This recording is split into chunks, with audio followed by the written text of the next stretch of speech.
आपने गांधी जन की बात कही, आपने गांधीवाद या गांधीज्म की बात नहीं की। वो ये इसमें क्या कोई थोड़ा सा कोई कुछ बारीक अंतर बारीक नहीं, बड़ा भारी अंतर है। अच्छा, गांधी जन का मतलब ये है कि मैं गांधी को पसंद करता हूँ और लेकिन मैं गांधी की पूजा नहीं करता। तो मेरी भक्ति नहीं है गांधी में। गांधी मेरे हमसफ़र हैं। इस किताब में भी है, अक्सर चर्चा होती है कि मुसलमान समझना है तो कुरान पढ़ लो। भाई मुसलमान सारे काम कुरान पढ़ के नहीं करते हैं, ठीक है ना। अब और ख़ास तौर से मुस्लिम सेक्सुअलिटी का जो सवाल है वो तो इतना केंद्रित है कुरान पर कि यहाँ 4 शादियाँ की हैं। मतलब सेक्स करने से पहले मुसलमान कुरान की आयत नहीं पढ़ता, या बलात्कार करने से पहले भी नहीं पढ़ता होगा।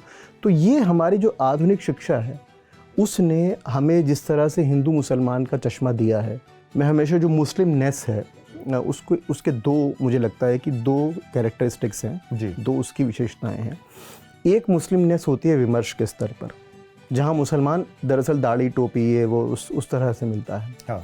और दूसरी जो मुस्लिम पहचान है, मुस्लिम नेस है, वो जाति के सवाल पर, मुसलमानों में जाति भी है, वर्ग के सवाल पर वो उस तरह से बिखरी हुई वास्तविकताएं होती हैं जिनसे हमारा जो हमारी रोज़मर्रा के अंदर है। इस्लाम में सुधार तो हुए हैं लेकिन आलोचनात्मक जो क्षेत्र है उसका सीमित हुआ है लगातार। गांधी हमेशा कहते हैं हिंदू कायर हैं और मुसलमान गुंडा है। अब ये सुनने में बड़ी बेतुकी बात लगती है लेकिन इसका जस्टिफिकेशन है। उस किताब में आपका एक चैप्टर है इस्लाम क्या है, मजहब है या सियासत है।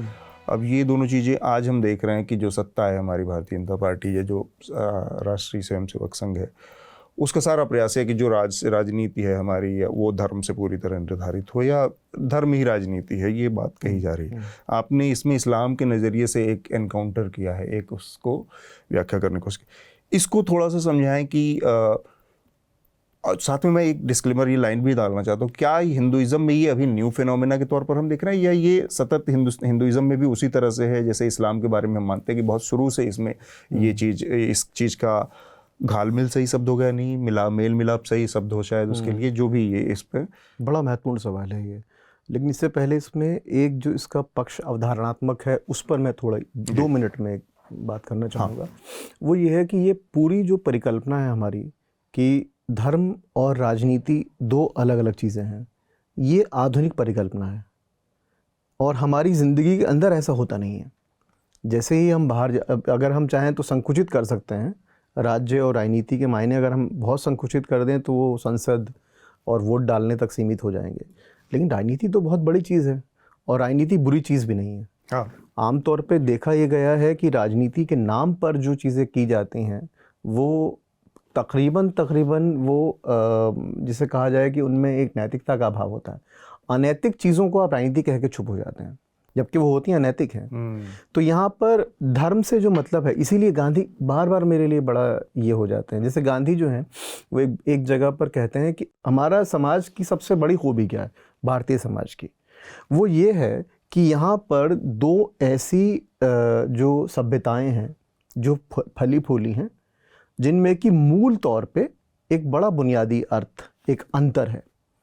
एक जो सभ्यता है उसमें एक विचार है, एक भगवान का, एक अल्लाह है, और दूसरी सभ्यता जो है वो एक ईश्वरवाद में विश्वास नहीं रखती है। सेकुलरिज्म है देश में, उसको कहीं ना कहीं, मतलब ये मेरा अपना वो था कि जो इस देश की दक्षिणपंथी राजनीति है उसको सेकुलरिज्म के बरक्स रख कर और एक तरह का संतुलन साधने की या संतुलित चलने की कोशिश दिखती है मुझे।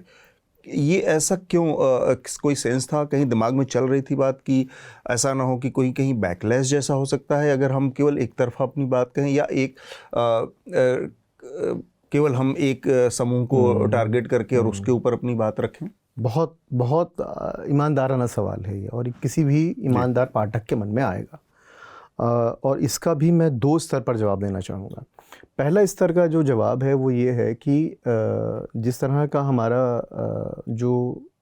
जिसे हम सांप्रदायिकता कहते हैं, उस सांप्रदायिकता की आलोचना जिस तरह से हमने विकसित की है जी, और वो ख़ास तौर से औपनिवेशिक काल से लेकर आज तक, वो उसमें हमारा जो तर्क है वो ये रहा है कि अगर हम हिंदू सांप्रदायिकता को बुरा कहेंगे तो मुस्लिम सांप्रदायिकता को बुरा कहना पड़ेगा, तो एक बैलेंस हमको रखना पड़ेगा।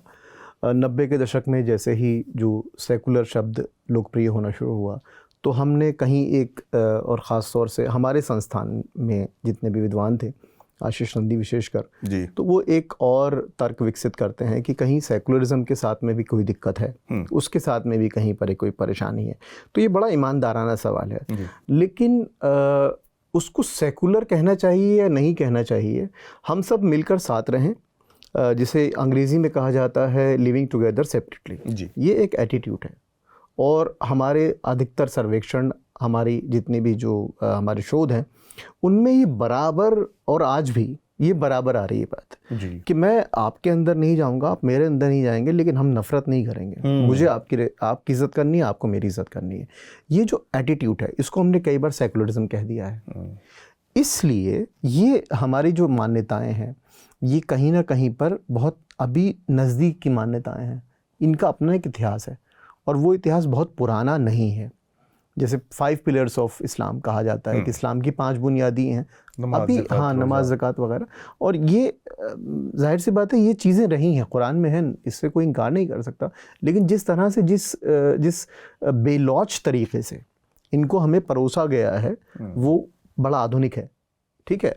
अब इस वजह से हुआ ये है कि मुसलमान भी ये मानते हैं और गैर मुस्लिम भी यही मानते हैं कि इस्लाम जो है वो रिजिड है, वो चेंज नहीं हो सकता। लेकिन मुझे यहाँ पर यही मेरा ये सवाल है, यहाँ देखिए, सुधार और आलोचना 2 अलग अलग चीज़ें हैं। इस्लाम में सुधार तो हुए हैं लेकिन आलोचनात्मक जो क्षेत्र है उसका सीमित हुआ है लगातार। आधुनिक जो इस्लाम है उसमें आलोचना का दायरा बड़ा सीमित है। आप जैसे ही आलोचना, और आलोचना भी 2 तरह की होती है, एक आलोचना जो है वो सकारात्मक है, एक नकारात्मक है।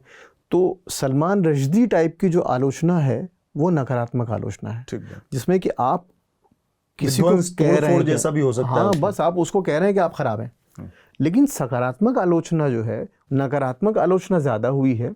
जैसे ऐसा लगता है कि 2 ध्रुव खड़े कर दिए गए। एक ध्रुव जो ये कहता है कि इस्लाम में फ्रीडम ऑफ एक्सप्रेशन नहीं है, और दूसरा जो मुल्लाओं का ग्रुप है वो ये कहता है कि नहीं है। दोनों दरअसल एक ही बात कर रहे हैं। फ्री में इतना ही मिलेगा। अगर पूरा इंटरव्यू देखना है बिना काटे पीटे तो सब्सक्राइब करें न्यूज़ लॉन्ड्री को। क्यों? क्योंकि हमारा स्लोगन है मेरे खर्च पे आज़ाद है खबरें, यानी आपके खर्च पे आज़ाद है खबरें। हम ऐड या विज्ञापन नहीं लेते। हमारी सारी पत्रकारिता, सारा जर्नलिज्म आपके खर्च पर इंडिपेंडेंट है। तो पूरा इंटरव्यू देखने के लिए सब्सक्राइब करें, लिंक पर क्लिक करें और अपने दोस्तों को भी बताएं।